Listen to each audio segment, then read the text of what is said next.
Ayan, magandang gabi po sa inyong lahat dyan. Makikita po natin ngayon dito sa May Plaza. Ayan, masaya lang ang mga kabataan dito sa Tondo, Manila. Ayan, may naglalaro ng badminton, may nag-ensayo ng taekwondo. Ayan.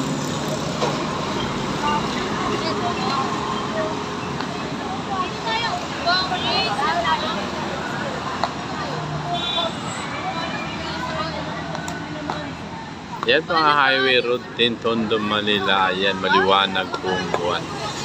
Malakas ang ilaw ngayon sa highway.